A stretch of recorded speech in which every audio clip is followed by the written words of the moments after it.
Hello, my name is Ellie, and I think in terms of energy, frequency, and vibration. How do we stay happy even through challenges and struggle?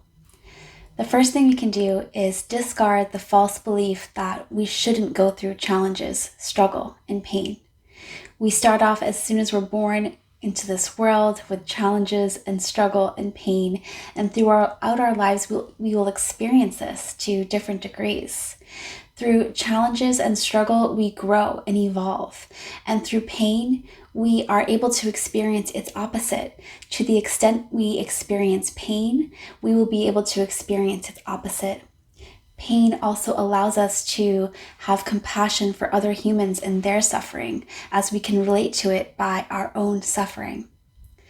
Stay till the end of the video when I talk about pain, as in the pain that makes you feel like you are broken to a million pieces.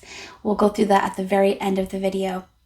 But at the beginning of this video, we're going to talk about our everyday challenges and struggles that we go through on a much more frequent basis, like our alarm not going off and we miss our flight, maybe our coworker goes off on us, or maybe we lose our wallet. So this type of stuff that happens a lot more frequently.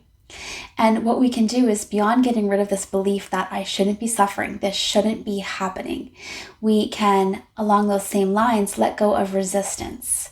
So Abraham Hicks describes it as, when you are resisting what is, it is like paddling in a boat upstream with a fast, hard current. And when we let go of this resistance of fighting what is, we open the door for us to be able to experience happiness and peace, even while we're going through these challenges. So I am going to tell you a story about what happened to me yesterday, and I want you to follow my brain, the way that I'm thinking.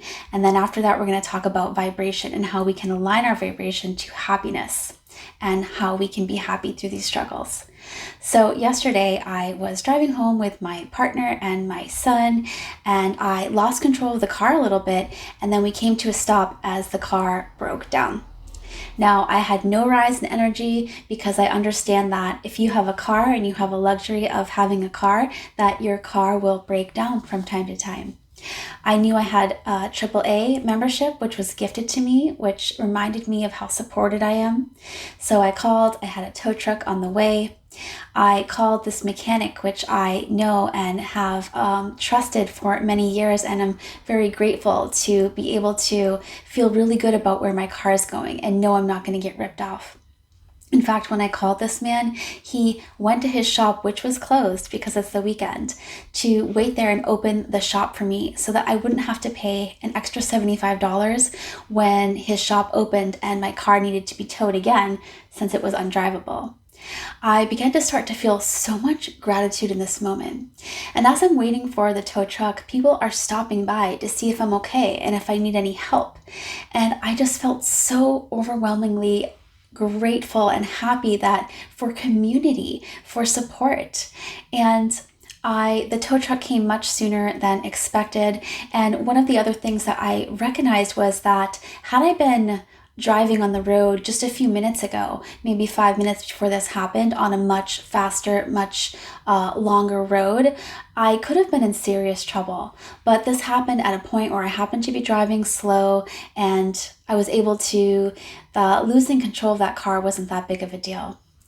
After the tow truck came, I was so grateful that it was only about a 5 or 6 minute walk from my car to my home. My son had suggested that we get home and listen to the song that we were gifted to through someone sharing it with us. That made us really happy. And so we were really excited about listening to this song. And so when we finally got home, we listened to this song.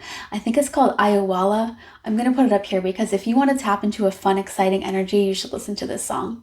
So we got home, we listened to this song, and it was just so amazing. We had the best time. And my brain could have gone in 100 different places and started worrying about how I was going to get to work the next day, or how much this was going to cost, or on and on and on. But I really was just focusing on all of the gratitude that I had for what was happening to me in this experience. And the biggest part of that was understanding that that was a normal part of life. When you have a car, it's going to break down sometimes. So the other thing that we can do, and that allowed me to tap into being happy and so happy, like I felt like my heart could explode with all the gratitude and happiness that I had and joy I had in this challenging moment. And that is because I have been working for years to align myself to happiness. And how I have done that is by focusing on good things, choosing good thoughts, choosing good words, choosing good conversations, choosing feel-good books and movies and music, and focusing on the good. Because at any given time, we can focus on something that's good or something that's bad, and that's our choice. Both are existing almost all of the time. So I have been working on this, and this is one of the reasons why it was just so easy for me to be happy through this struggle. So I want to talk about when we are feeling so much pain that we feel like we are broken into a million little pieces. This usually happens when we have lost a loved one through death or separation of some kind. And how we can move towards being happy in this moment is to accept that today we are not going to be happy. We are going to feel pain. And we need to allow ourselves to feel that pain fully. When you feel emotional pain, especially of this kind, you are going to feel it very strongly in your body. How does it feel? Where is it in your body?